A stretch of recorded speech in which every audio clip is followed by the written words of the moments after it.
નમસ્કાર, પ્રણામ મિત્રો. જય માતાજી, જય શ્રી કૃષ્ણ મિત્રો. આજની વાર્તા અંત સુધી સાંભળજો. જો તમને વાર્તા સમજાશે અને વાર્તા સાંભળવાનો આનંદ મળશે તો ચાલો સાંભળીએ. મારું નામ વર્ષા છે. મારા ઘરમાં 5 ભાઈ બહેન હતા અને હું એકમાત્ર બહેન હતી. ભાઈઓની લાડકી અને માતા પિતાની આંખોનો તારો. દરેક હૃદય મારા માટે ધબકતું હતું. મારો ચહેરો જરા એવો ઉતરતો અને 5 ભાઈઓની દુનિયા જાણે થંભી જતી.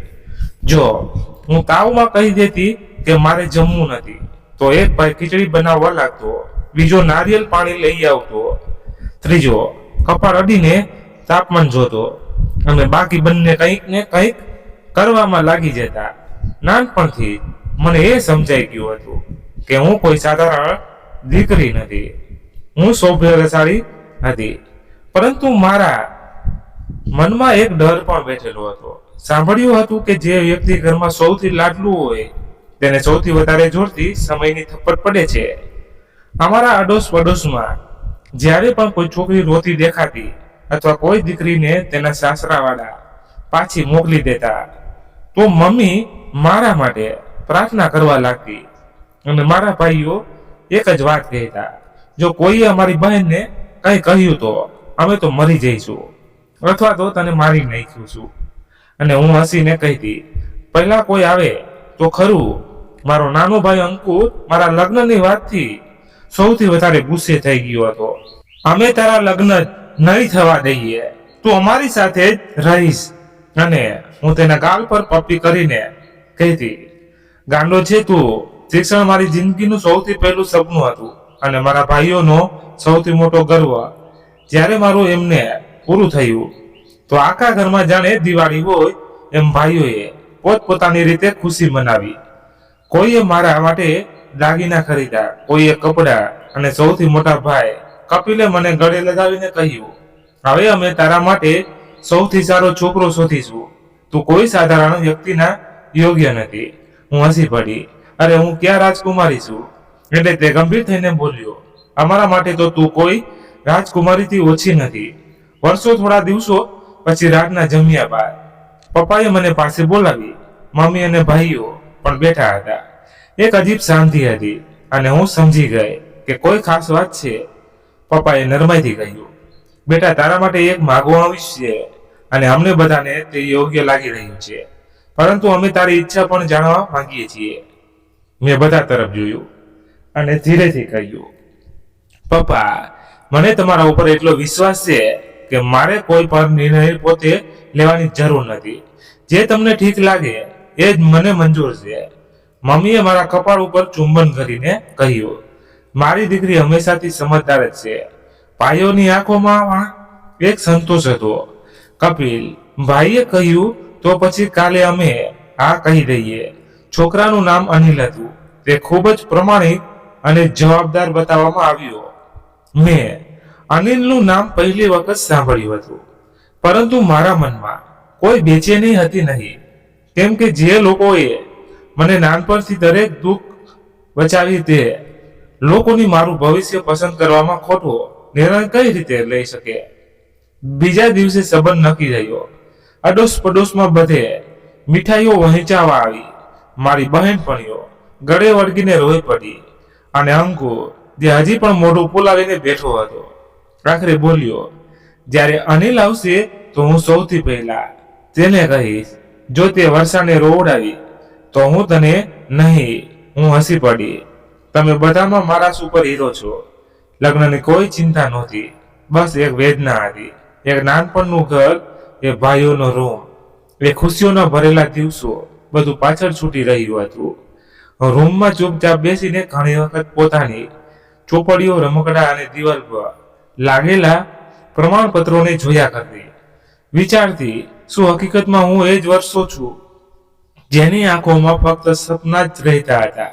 એક રાત્રે કપિલભાઈ મારી પાસે આવ્યો અને બોલ્યો, તું જાણે છે વર્ષા, તમે હંમેશા પોતાની આંખોની સામે રાખી તારા એક અવાજ પર અમે ખડે પગે રહેતા, પરંતુ હવે તું જીવનની એક નવી શરૂઆત કરવા જઈ રહી છે. પ્રાર્થના છે કે તું ત્યાં પણ ખુશ રહે જેવી રીતે અહીં હતી, પરંતુ જો કોઈ દિવસ કઈ તકલીફ પડે તો એક વખત પાછળ વળીને જોઈ લેજે, તારા પાંચેય ભાઈઓ તારી પાછળ જ ઊભા હશે. મેં તેની વાત સાંભળી, પોતાની આંખમાંથી આંસુ લૂછ્યા અને કહ્યું, નિર્બળ નથી, બસ તમારા બધાના પ્રેમે મને કોમળ બનાવી નાખી છે. પરંતુ હું વાયદો કરું છું, પોતાને ક્યારેય નબળી નહીં પડવા દઉં. એ જ રાત્રે મેં પોતાની ડાયરીમાં લખ્યું, એક લાડકી દીકરી હવે એક પત્ની બનવા જઈ રહી છે.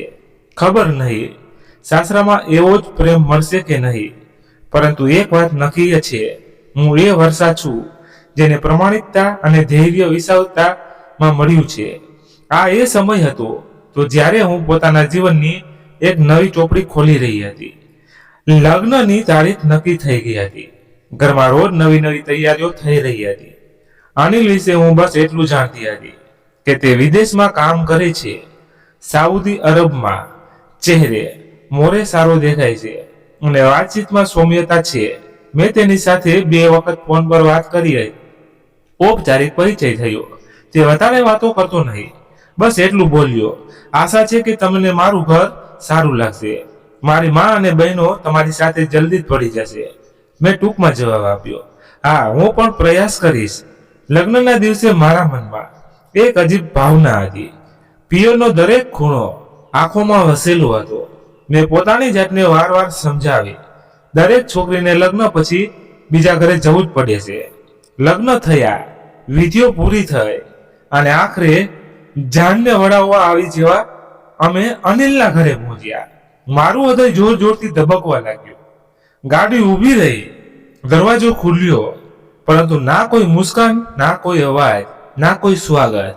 બસ કોઈએ મારો હાથ પકડ્યો અને મને એક રૂમ સુધી લઈ જવામાં આવી અને કહ્યું, આ તારો રૂમ છે.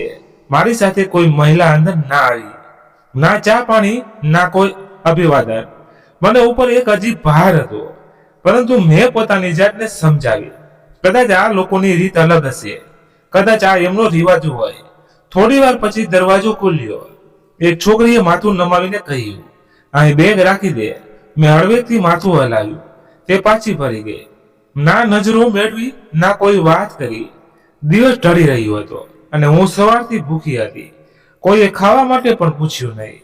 એક વખત મેં રૂમની બહાર નજર ફેરવી તો જોયું આંગણામાં સાસુ બેઠા હતા અને તેમની સાથે 2 મહિલાઓ વાતચીતમાં વ્યસ્ત હતા.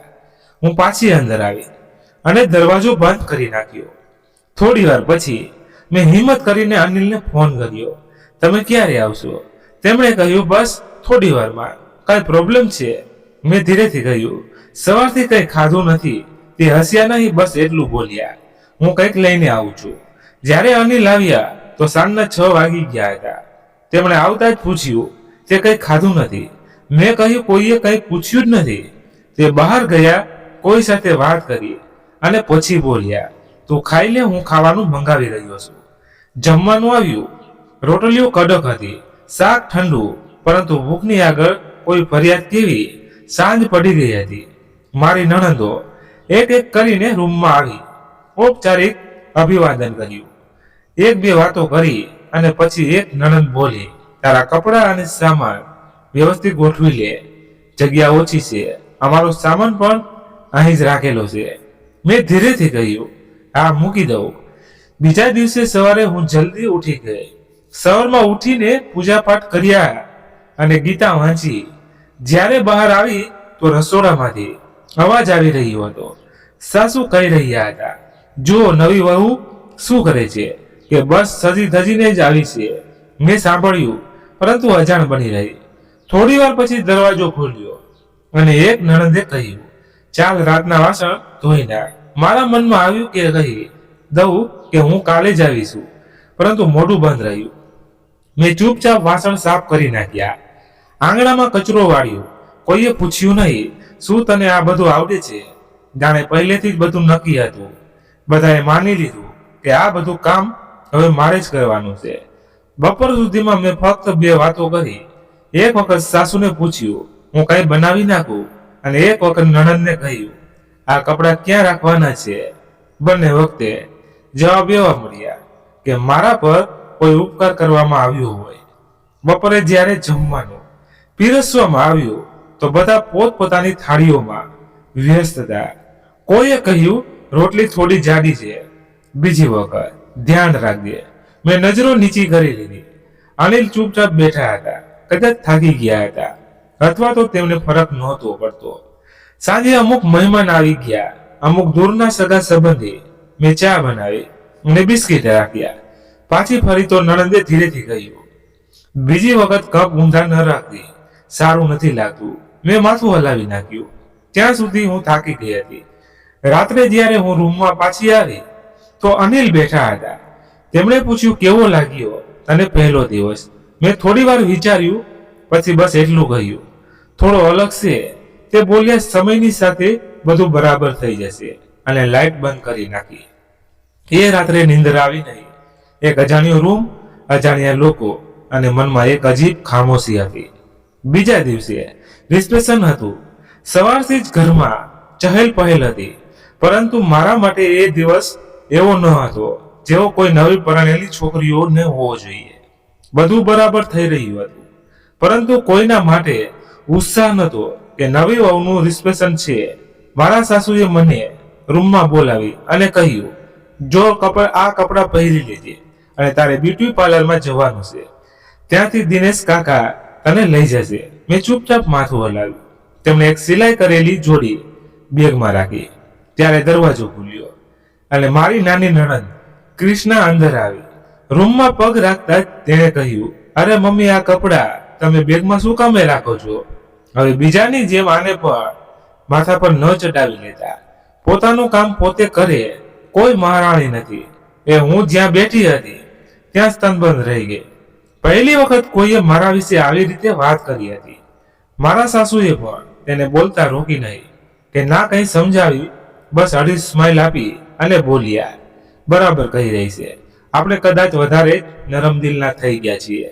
મારા હાથોમાં કપડાની જોડી હતી, પરંતુ મને જાણે ક્યાંક બીજે જતું રહ્યું હતું. હું થોડી વાર ત્યાં જ ઊભી રહી. પછી ધીરેથી બોલી, હું પોતે લઈ જાઉં છું, તમે ચિંતા ન કરો. કૃષ્ણાએ વ્યંગથી મારી તરફ જોયું અને બહાર જતી રહી. એ વાતે મને અમુક ક્ષણ માટે અંદરથી ભાંગી નાખી. પરંતુ પછી મેં પોતાની જાતને સંભાળી લીધી. ના અનિલને કંઈ કહ્યું, ના કોઈ બીજાને.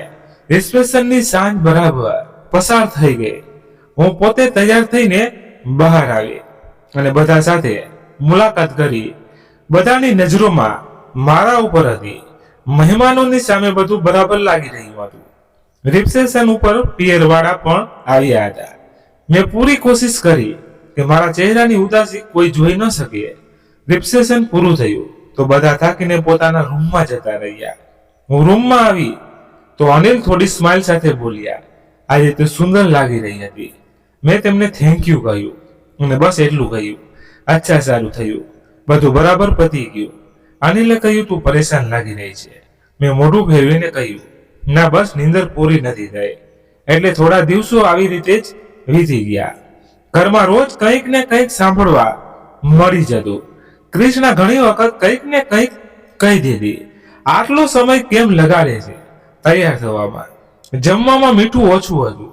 મમ્મીને શું કામે થકાવી રહી છું? હું ચૂપ રહેતી, કઈ બોલતી નહીં. અનિલની પાછી જવાની તારીખ નજીક આવી રહી હતી. તે ફરીવાર સાઉદી અરબ જવા માંગતા હતા. આ 2 મહિનામાં અમારા વચ્ચે કોઈ ખાસ નિકટતા બની ન શકી. તે વધારે પડતા મોબાઈલ અથવા ટીવીમાં વ્યસ્ત રહેતા હતા. જ્યારે હું કંઈ પૂછતી તો કહેતા, કામ વિશે વિચારી રહ્યો છું. એક દિવસે મેં કહ્યું, તમે જઈ રહ્યા છો અને મને લાગે છે હું હજી પણ આ ઘરમાં અજાણી છું. તેમણે ચકસિત જવાબ આપ્યો, સમયની સાથે બધું બરાબર થઈ જશે.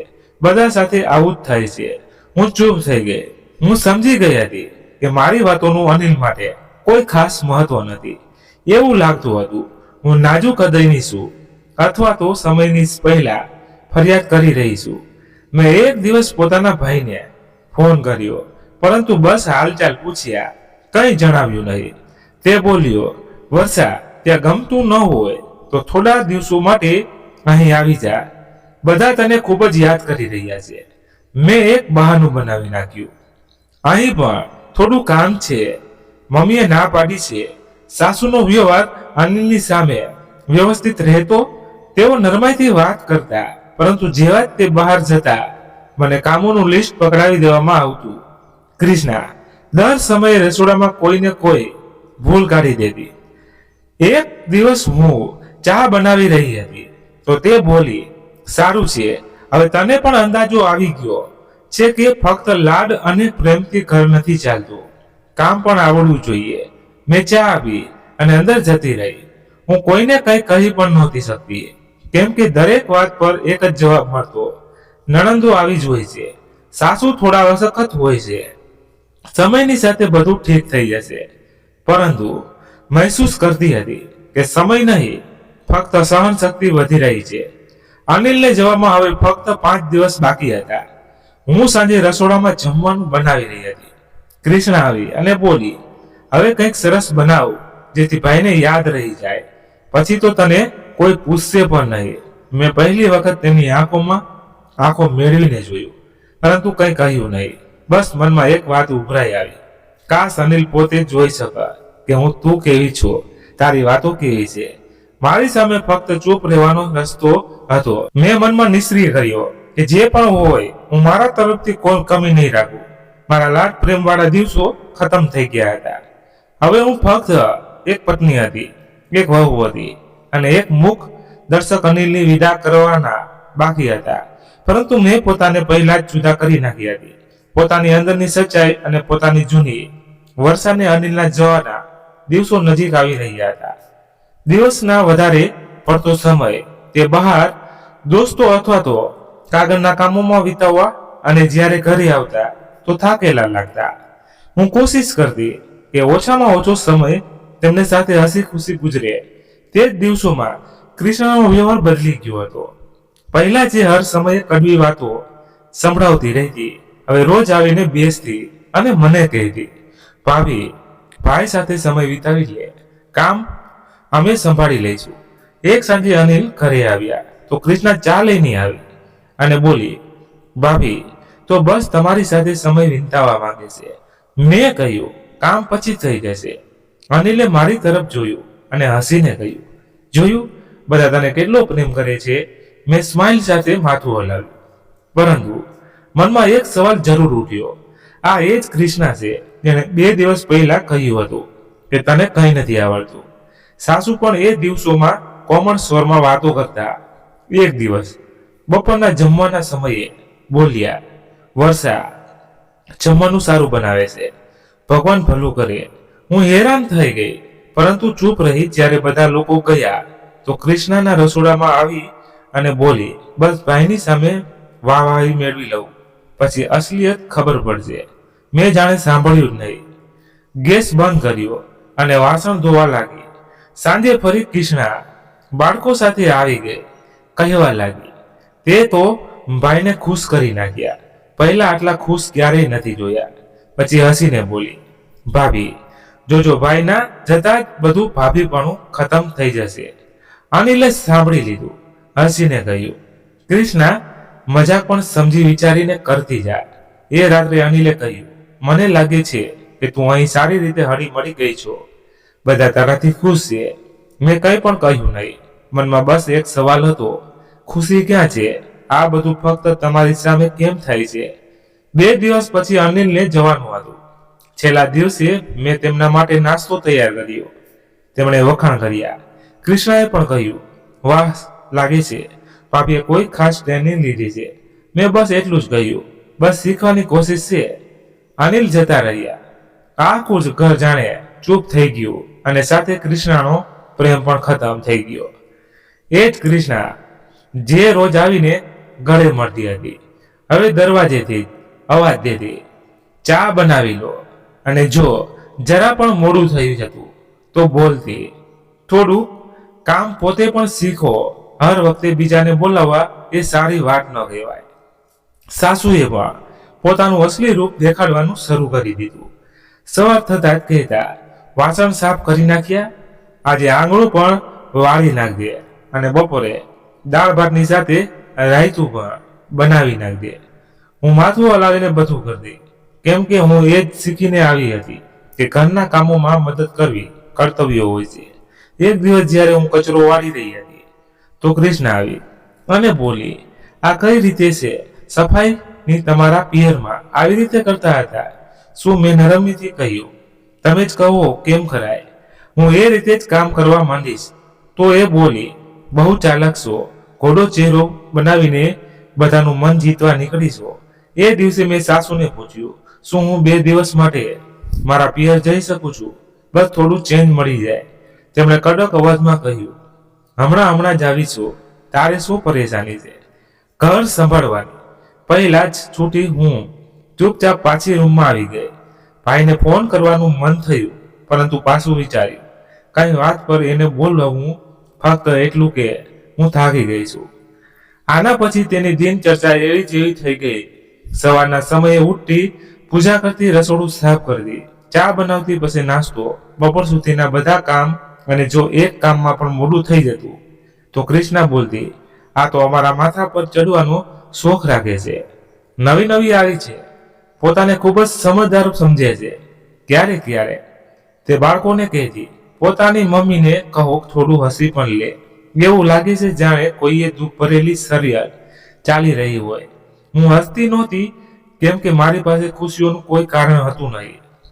રાત્રે જ્યારે બધા સૂઈ જતા, હું રૂમમાં આવીને બેસતી. અનિલનો મેસેજ આવતો, કેમ છે, બધું બરાબર છે ને?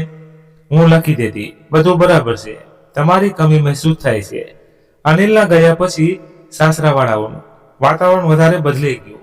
2 ચહેરા જે પહેલા થોડા ઘણા સામે હસતા હતા, હવે પૂરી રીતે નિરાશ થઈ ગયા હતા.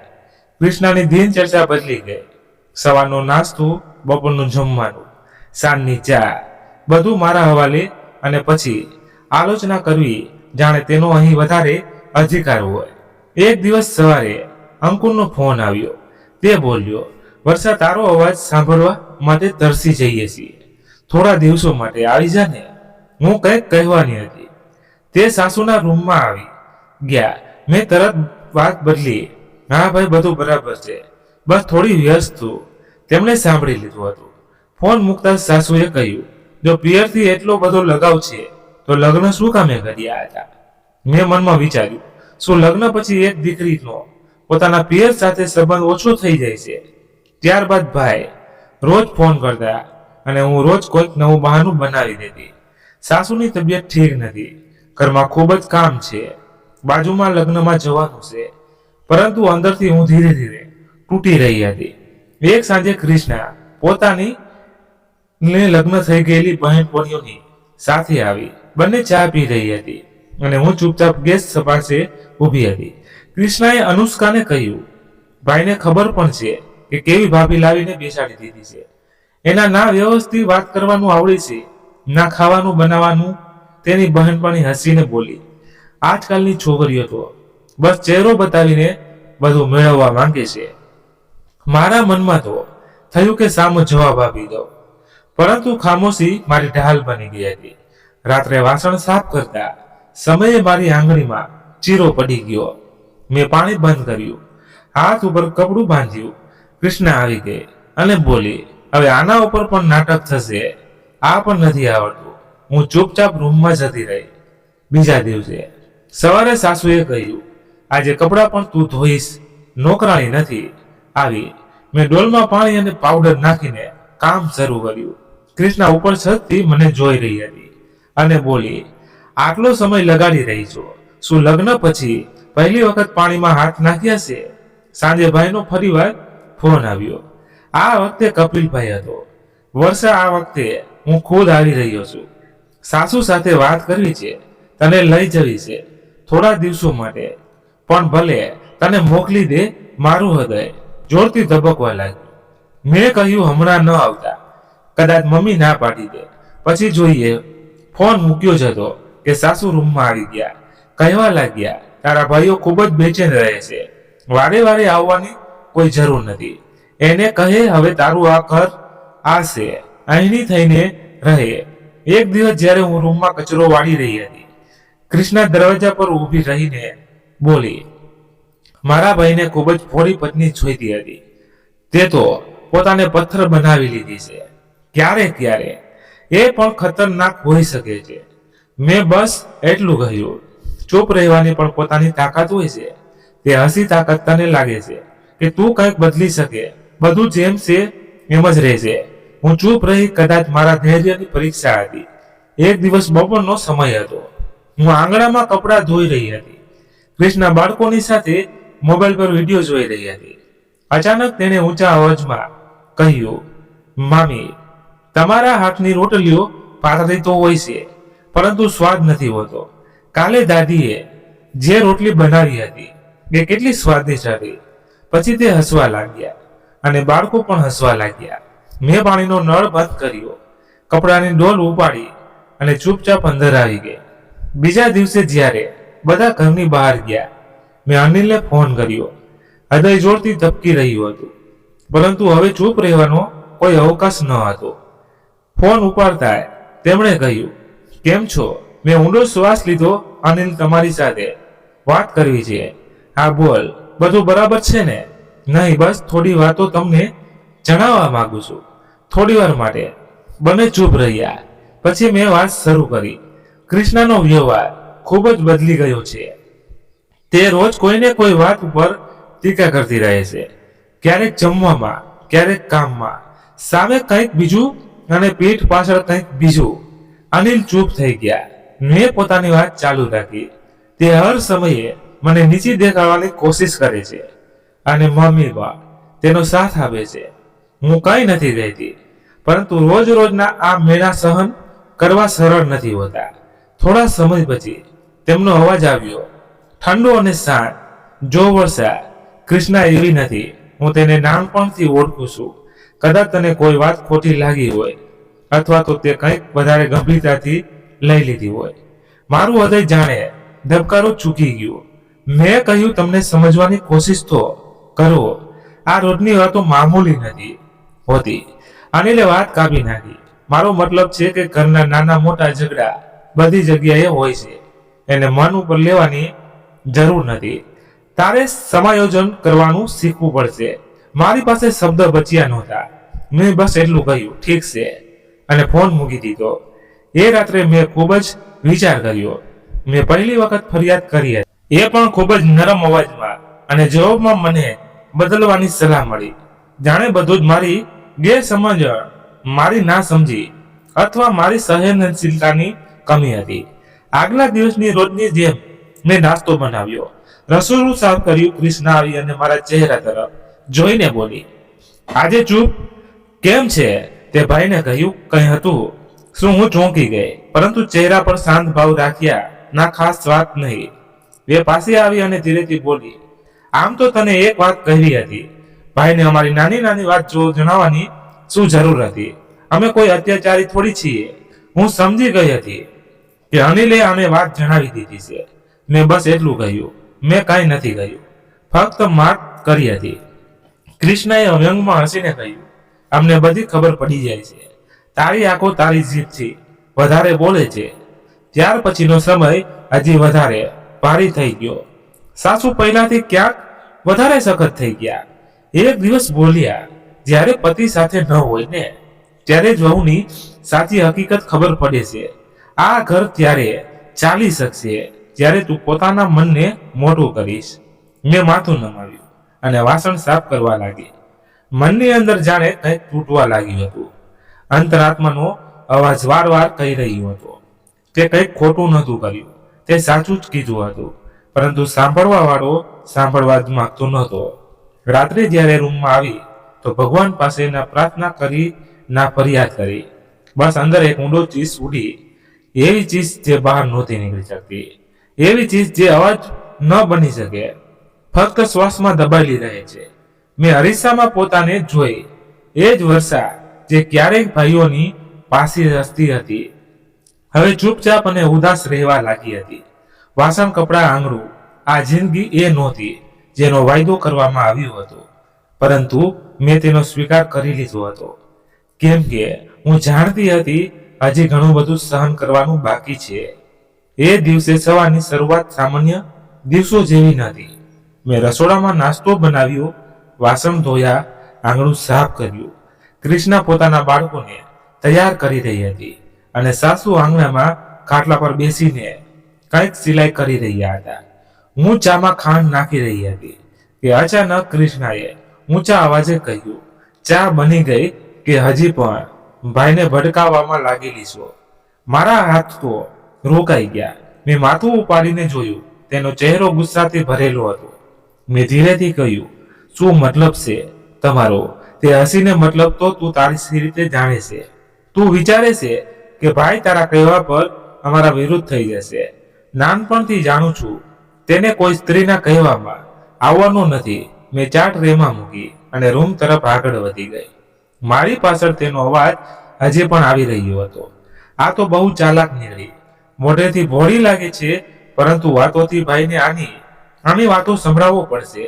રૂમમાં આવીને મેં દરવાજો બંધ કર્યો. દિમાગમાં ફક્ત એક સવાલ ફરી રહ્યો હતો, શું મારી વાત કેવી આટલો મોટો ગુનો હતો? અનિલે તેને બધી જ વાત જણાવી દીધી.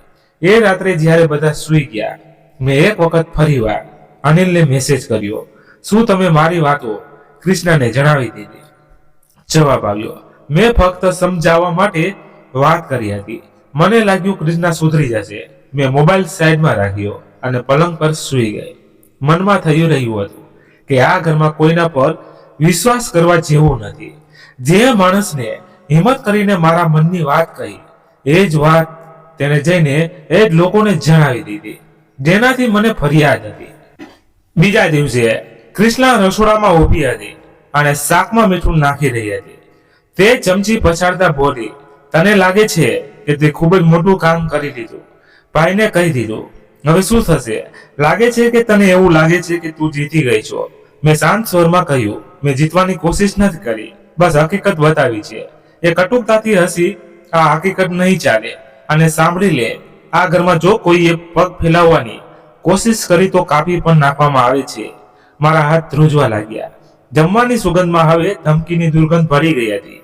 એ સાંજે કૃષ્ણાએ પોતાની બહેનપણીને ઘરે બોલાવી બંને બેસીને મારી વાતો કરી રહી હતી, જાણે હું ત્યાં હાજર જ છું નહીં. બહેનપણીએ પૂછ્યું, શું સમસ્યા છે ભાભીને? કૃષ્ણા બોલી, બસ કંઈ વધારે જ ચૂપ રહે છે અને પીઠ પાછળ વાતો કરે છે. કાલે ભાઈને કહેતી હતી કે હું એને હેરાન કરું છું. હું રૂમના દરવાજા પાસે ઊભી બધું સાંભળી રહી હતી. તેમની વાતોમાં મારે દરેક કામ અને દરેક એક વાતને થોડી મરોડીને રજૂ કરવામાં આવી રહી હતી. રાત્રે જ્યારે મેં ભોજન પછી વાસણ ભેગા કર્યા, કૃષ્ણા પોતાના પતિની સાથે મોબાઈલ જોઈ રહી હતી. તેનો પતિ બોલ્યો, આજ છે ને તારી દુઃખી ભાભી બહુ વાતો કરે છે, પરંતુ હાથમાં સ્વાદ હજી સુધી નથી આવ્યો. મેં માથું નમાવ્યું, કાંઈ જવાબ દીધો નહીં. બંને હસવા લાગ્યા, જાણે હું કોઈ મજાક કે તમાશો હોઉં. સવારે ઉઠતા જ ફરી એ દ્રશ્ય હતું. કૃષ્ણાએ કહ્યું, હવે તો તને સમજાઈ ગયું હશે ને કે આ ઘરમાં વાતો ભાઈ સુધી પહોંચાડવાની માન નથી મળતું, પરંતુ વાત બગડે છે. સાસુએ પણ કહ્યું, અમે બહુ માન સન્માન કહી દઈ દીધું છે તને, પરંતુ હવે તને શીખવાડવું પડશે કે ભાઈ બહેનનો સંબંધ શું હોય છે. હું કંઈ બોલી નહીં. પોતાના કપડાં બરાબર કર્યા, નાસ્તો બનાવ્યો અને બાળકોને દૂધ આપ્યું, પરંતુ અંદર એવું લાગી રહ્યું હતું જાણે કંઈક ભાંગી રહ્યું હોય. બપોરે કૃષ્ણા ફરીવાર બોલી, મમ્મી હવે આને પાંખો નીકળવા લાગી છે, અત્યારે જ સમય છે, કાપી નાખો, પછી કાબુથી બહાર જતી રહેશે. સાસુ હસ્યા અને બોલ્યા, હું સમજી રહી છું, બહુ જોઈ છે આવી છોકરીઓ, એક તક આપી હતી, હવે ખતમ. એ રાત્રે મેં વિચાર્યું, શું ખરેખર ખોટી છું? પોતાની વાત કેવું ખોટું છે? ચૂપ રહેવું જ બરાબર છે. અનિલની અનુપસ્થિતિ મને નિર્બળ નહોતી કરી રહી, પરંતુ તેના વ્યવહારે મને બેસહારા જરૂર કરી નાખી હતી. બીજા દિવસે રસોડાનું કામ પતાવીને મેં થોડા સમય કાઢ્યો અને ભાઈનો નંબર ડાયલ કર્યો. ઘંટી વાગતા જ અંકુરે ફોન ઉપાડ્યો. વર્ષા કેમ છે? કેટલા દિવસો થઈ ગયા, તારો અવાજ પણ નથી સાંભળ્યો. હું ચૂપ રહી, જાણે શબ્દો હોઠો સુધી આવીને પાછા ફરી ગયા. પછી ધીરેથી બોલી, બસ ભાઈ, જેમ તેમ દિવસો ગુજરી રહ્યા છે. અંકુર તરત બોલ્યો, સાંભળી લે, હવે કોઈ બહાનું નહીં ચાલે, કાલ આવી જજે, હું પોતે લેવા આવીશ. મેં કહ્યું, મમ્મી કદાચ પરવાનગી નહીં આપે, અહીં વાતાવરણ કંઈક મુશ્કેલ છે. તે થોડી વાર માટે ચૂપ રહ્યો, પછી બોલ્યો, વર્ષા, તું અમને બધી વાત જણાવી શકે છે. જો તું ખુશ નથી તો ઘરે આવી જા, તે તારો હક છે. અમે તને તકલીફમાં નહીં જોઈ શકીએ. મેં આંખો લૂછતા કહ્યું, અત્યારે સમય નથી, વાત કરીશ પછી જોઉં છું. સાંજે તક મેળવીને મેં સાસુને કહ્યું, મમ્મી ભાઈ કહી રહ્યા હતા કે 2 દિવસ માટે અહીં આવી જા. એમણે સહેજ પણ વિચાર કર્યા વગર જવાબ આપ્યો, હમણાં નહીં, નવા લગ્ન થયા છે, આજુબાજુ વાળા શું કહેશે? જો શું તું વારે વારે જઈશ તો બધા કહેશે કે સાસરું ગમતું નથી. મેં કંઈક કહેવાની કોશિશ કરી, પરંતુ તેમણે વાત ખતમ કરી નાખી. અહીં જ રહે, આજ તારું ઘર છે. કામમાં મન લગાડ, કામમાં વ્યસ્ત રહીશ તો બધું ગમવા લાગશે. મેં ધીરેથી માથું હલાવ્યું અને ચૂપ થઈ ગઈ. એ રાત્રે ભાઈને ખોટું કહી દીધું.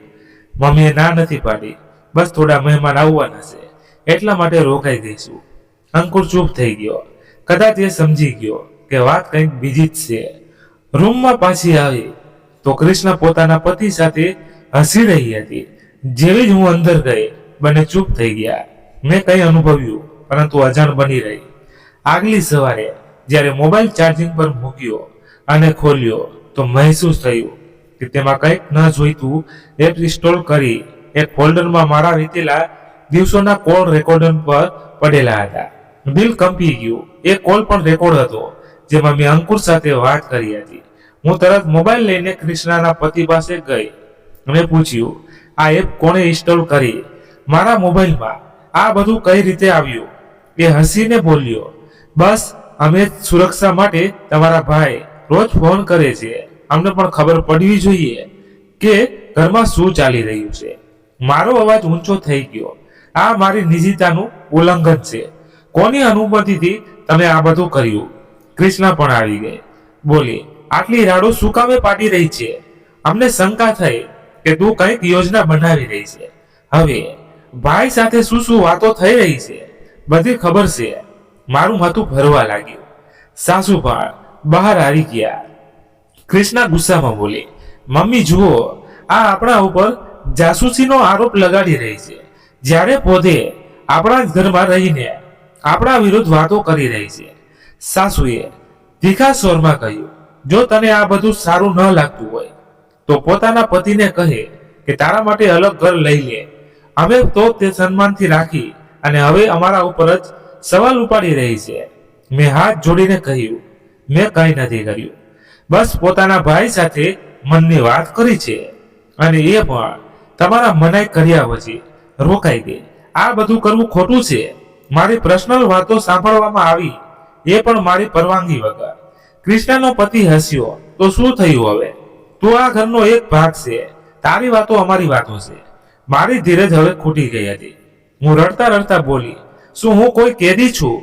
શું આ ઘરમાં વહુનો કોઈ આદર નથી? સાસુએ ગુસ્સાથી કહ્યું, બસ કર આ તારું નાટક. તારો અસલી ચહેરો હવે અમારી સામે આવી ગયો છે. હવે આ માસૂમ બનવાનું મૂકી દે. મારા આંસુ રોકાઈ નહોતા રહ્યા. હું રૂમમાં ગઈ, દરવાજો બંધ કર્યો અને પહેલી વખત જોર જોરથી રડી. હૃદયના ધબકારા સાફ સંભળાઈ રહ્યા હતા. આગલી સવારે કૃષ્ણા ચા લઈને બેઠી હતી અને હું રસોડામાં કચરો વાળી રહી હતી. હું રોજની જેમ ચૂપચાપ પોતાના કામમાં લાગેલી હતી. ત્યારે કૃષ્ણાનો મોટો દીકરો સોનુ મારી પાસે આવ્યો અને બોલ્યો, મામી મારા માટે ચા બનાવી દો, માથું દુખે છે. મારા હાથમાં પોતું હતું, કપડાં ભીના હતા. મેં કહ્યું, બેટા તારી મમ્મી કે કાકીને કહે, હું હમણાં સફાઈ કરી દઈશું. તે તરત પોતાની મમ્મી પાસે ગયો અને કંઈક કહ્યું. બીજી ક્ષણે કૃષ્ણા રસોડામાં આવી. તેનો ચહેરો ગુસ્સાથી લાલ હતો. તે બોલી, તને મારા દીકરા માટે ચા બનાવવામાં પણ તકલીફ થાય છે. મારા દીકરાને મનાઈ કરે છે. મેં સફાઈ દેવાની કોશિશ કરી. હું મનાઈ નથી કરી રહી, બસ સાફ સફાઈ કરી રહી હતી. પરંતુ એ મારી પાસે આવી અને મારા વાળ પકડીને જોરથી ખેંચ્યા. હું ડરી ગઈ. તેની પકડ વધારે સખત થતી જતી તો તે રાડ પાડીને બોલી, હવે તું સામે જોરથી બોલવા લાગી છે. લાગે છે તને કોઈ રોકવા આવતું નથી. મેં પણ રાડ પાડીને કહ્યું, મૂકી દો મને, પણ તે માની નહીં. અવાજ સાંભળીને સાસુ અને મોટા નણંદ આવી ગયા. મોટી નણંદ કૃષ્ણાનો સાથ દેતા કહ્યું, મમ્મી હવે આ કાબુની બહાર થઈ ગઈ છે.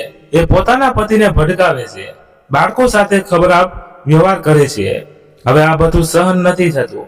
સાસુએ મારો હાથ પકડ્યો અને સખત સ્વરમાં કહ્યું, અમે તને માન સન્માન સાથે રાખી અને તે અમને અપમાનિત કરે.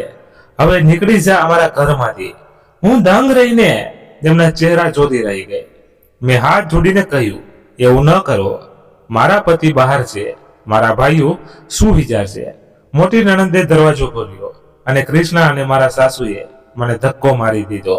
હું પોતાને સંભાળી શકી નહીં અને સીડીઓથી પડતા દરવાજા પાસે પડી. મારી આંખોની સામે અંધારું છવાઈ ગયું. જમીન પર પડતા જ મારી કોણીમાંથી લોહી વહેવા લાગ્યું. આંખો બંધ થઈ રહી હતી. ત્યારે કોઈએ મને આશરો આપ્યો. એક પરિચિત અવાજ આવ્યો, વર્ષા. મેં અડધી ખુલ્લી આંખોથી ઉપર જોયું. સામે અનિલ ઊભા હતા. તેમના ચહેરા પર હેરાની, ગુસ્સો અને ચિંતા એક સાથે હતી. હું અનાયાસ તેમના ગળે વળગીને રડવા લાગી. અનિલ મને કાઢી મૂકી, મને ધક્કો માર્યો. અનિલે મને પકડી રાખી. પછી ગુસ્સાથી ઘરની અંદર ગયા.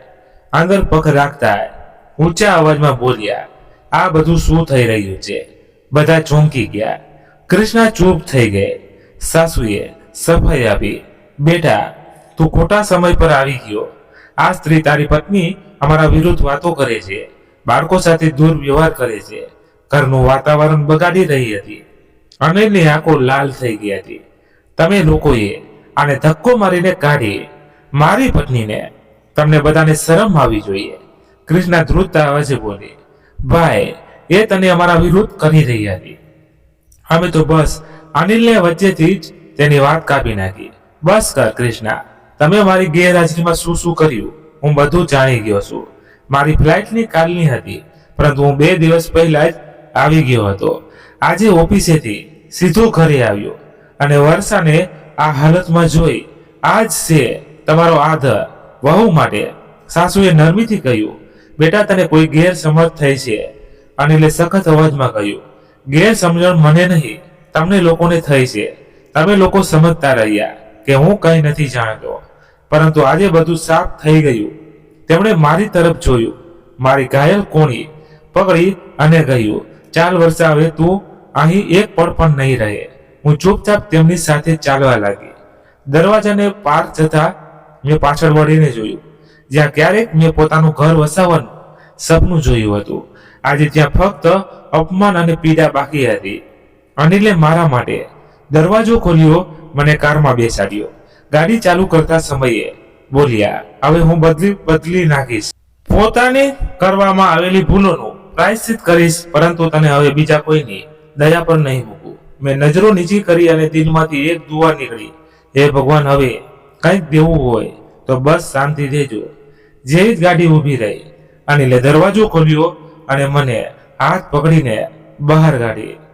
અમે હજી પણ સાસરાના દરવાજા આગળ જ ઊભા હતા, પરંતુ વાતાવરણ પૂરી રીતે બદલાઈ ગયું હતું.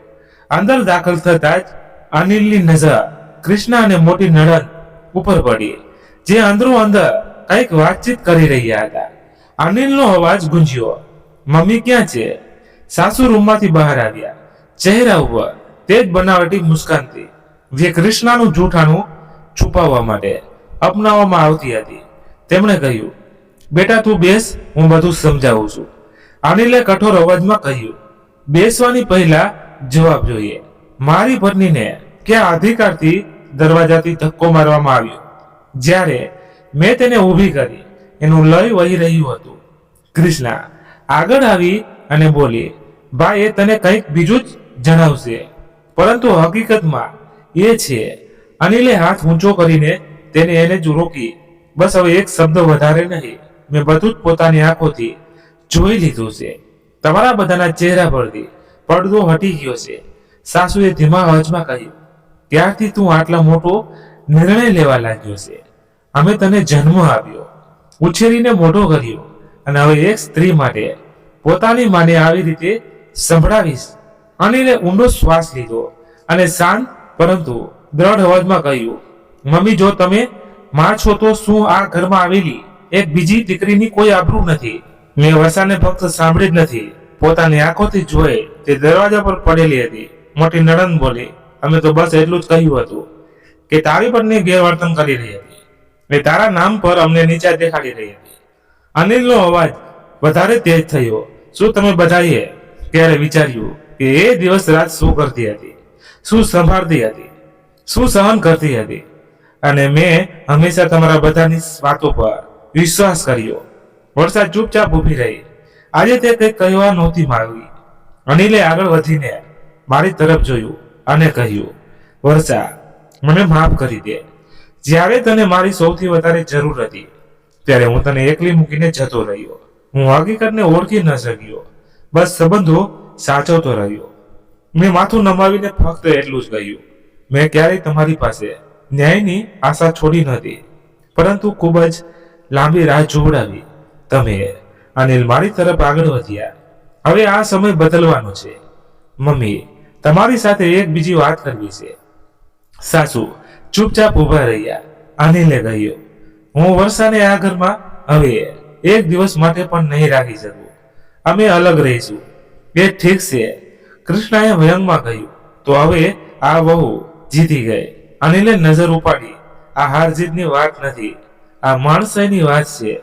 જો તમે લોકો એ ન સમજી શક્યા તો કમસે કમ કોઈના ઉપર જુલમ તો ના કરો. મોટી નણંદે સાસુ તરફ જોયું. મમ્મી, કંઈક કહો, આ તો બધું બરબાદ કરવા જઈ રહી હશે. સાસુએ કડક અવાજમાં કહ્યું, જવા દે, સમય જ શીખવાડશે. જે દિવસે આ સ્ત્રી તને મૂકીને જતી રહેશે, યાદ રાખજે અમે જ તારી સાથે હશું. અનિલે જવાબ આપ્યો, જો તે દિવસ આવ્યો તો હું પોતે દોષી રહીશ, પરંતુ આજે હું પોતાની આંખોથી બધું જ જોઈ ચૂક્યો છું. હવે કોઈ ભ્રમ નથી રહ્યો. વર્ષાના પગ ધ્રુજી રહ્યા હતા. તે પોતાને પૂછી રહી હતી, શું ખરેખર બધું ખતમ થઈ ગયું? શું આ ઘર હવે ફક્ત ભૂતકાળ બનીને રહી જશે? અનિલે સાસુ તરફ જોયું અને કહ્યું, હું હવે કોઈ દલીલ નથી કરવા માંગતો. કાલ સુધીમાં અમે અલગ ઘરમાં જતા રહીશું. બાકી બધા સામાનની વ્યવસ્થા હું કરી લઈશ. અમે પાછા ગાડીમાં બેઠા તો અનિલે ગાડી ચાલુ કરતા કહ્યું, મેં તને તકલીફ આપી અને હકીકત મોડી ઓળખી, પરંતુ હવે વાયદો કરું છું, બીજા કોઈને પણ તારા પર હાથ ઉપાડવા નહીં દઉં. મેં ધીરેથી કહ્યું, મને ફક્ત એક જ વસ્તુ જોઈએ, શાંતિ. અનિલે એક નજર મારી તરફ જોયું. બસ હવે એ જ આપવાનું શીખું છું. ગાડી ગલીમાંથી નીકળી અને પાછળ છૂટી ગયો એ દરવાજો, જ્યાં ક્યારેક કોઈએ લાગણીથી મારો હાલ પૂછ્યો નહીં, પરંતુ આજે એ હકીકત પોતે એમની સામે ઊભી હતી. એ જ હકીકત જે આટલા દિવસોથી ફક્ત મારા મનમાં કેદ હતી. ઘર બદલે છે, 6 મહિના થઈ ગયા હતા. નવું વાતાવરણ, નવી જગ્યા, અને સૌથી વિશેષ એ શાંતિ જેની શોધમાં મેં ખબર નહીં કેટલી રાતો જાગીને ગુજારી હતી. હવે અનિલ સાથે તે બધું નસીબમાં મળ્યું હતું. એક દિવસ સવારના નાસ્તા સમયે દરવાજા પર કોઈ એક ખખડાવ્યું. મેં દરવાજો ખોલ્યો તો સામે જૂના પાડોશમાં એક કાકી ઊભા હતા. તે સાસુના પાડોશમાં રહેતા હતા અને હવે અહીં આવીને રહેવા લાગ્યા હતા. તેમણે કહ્યું, સાંભળ્યું છે તમારી નણંદ કૃષ્ણાના છૂટાછેડા થઈ ગયા છે. તેનો પતિ બાળકોને પણ સાથે લઈ ગયો છે. હવે તે પોતાની મા સાથે ફરીવાર તમારા જૂના ઘરમાં આવી ગઈ છે. મારા હાથમાંથી ચાનો કપ લગભગ પડતા બચ્યો. મેં ચૂપચાપ દરવાજો બંધ કર્યો અને અંદર જઈને અનિલને બધી વાત જણાવી. એક ક્ષણ માટે ચૂપ રહ્યા, પછી બોલ્યા, મેં સાંભળ્યું હતું, પરંતુ મેં તને કહ્યું નહીં. વિચાર્યું તને તે દુઃખ થશે. મારા મનમાં તો કોઈ ખુશી હતી ના કોઈ જીતનો અહેસાસ. બસ એક ઊંડો શ્વાસ લીધો. મેં ફક્ત એટલું કહ્યું, ક્યારેય કોઈનું છૂટા પડવું ખુશીની વાર નથી હોતી. અનિલ એ જ સાંજે અનિલે કહ્યું કે સાસુનો ફોન આવ્યો હતો. તેમનો સ્વર બદલાયેલો હતો. તેમણે કહ્યું, કૃષ્ણા ખૂબ જ દુઃખી છે, રડી રહી છે. તેણે કહ્યું, વર્ષા પાસે માફી માંગી છે. તેને તારી સાથે જે કર્યું તેની સજા તેને મળી ગઈ છે. હું ચૂપ રહી ના હા કહી કે ના પાડી. બીજા દિવસે જ્યારે અમે શાકભાજી લેવા બજાર ગયા તો પાછા ફરતા સમયે અનિલે ગાડી જૂની ગલીઓ સામે રોકી. બોલ્યા, જો તારી ઈચ્છા હોય તો મળી આવ. હું થોડી વાર ઊભી રહી, પછી હા પાડી. દરવાજો ખોલ્યો તો સામે કૃષ્ણા બેઠી હતી. વાળ વિખેલાયેલા હતા, આંખો સૂજી ગયેલી. તેને નજરો ઉપાડી અને બસ એટલું કહ્યું, હું હારી ગઈ. વર્ષા, તું જીતી ગઈ. મેં જવાબ દીધો, મેં તમારી સાથે ક્યારેય હરીફાઈ કરી જ નથી કૃષ્ણાબેન. હું તો બસ માન સન્માનથી જીવવા માંગતી હતી. તે રડવા લાગી. સાસુજી અત્યારે બીમાર હતા. દિવાલનો ટેકો લઈને બેસી ગયા અને બોલ્યા, અમે તારી સાથે ખોટું કર્યું છે બેટા. માં બનીને તને રોવડાવી, અમને માફ કરી દે. મેં આગળ વધીને તેમના હાથ પકડી લીધા અને કહ્યું, મમ્મી, જે સમય વીતી ગયો તે પાછો નહીં આવે, પરંતુ જો તમને ખબર પસ્તાવો થઈ રહ્યો હોય તો હું બધું ભૂલવા માટે લાવવા માટે તૈયાર છું. કૃષ્ણા બોલી, મારા બાળકો એ પણ મારાથી દૂર થઈ ગયા ફક્ત એટલા માટે કે હું પોતાના પતિને ખુશ ન રાખી શકી, ઘર સંભાળવું શીખી ન શકી. આજે મને તારું મહત્વ સમજાઈ ગયું છે. મેં તેના ખંભા પર હાથ રાખ્યો અને કહ્યું, મારું મહત્વ ત્યારે સમજા જ્યારે તમે મને માણસ સમજ્યા, માલિક નહીં. પરંતુ જે થઈ ગયું તે થઈ ગયું. હવે નવી શરૂઆત કરીએ. આગલા દિવસે મેં અનિલ સાથે વાત કરી. કૃષ્ણા હવે બિલકુલ એકલી છે, ના બાળકો, ના ભરી અને ના કોઈ આવકનું સાધન. શું આપણે તને દર મહિને થોડા રૂપિયા મોકલાવી શકીએ? તેનો ગુજારો થઈ જશે. અનિલ હેરાનીથી મારી તરફ જોયું. આટલી તકલીફો સહન કર્યા પછી તું એના માટે કંઈક કરવા માંગે છે.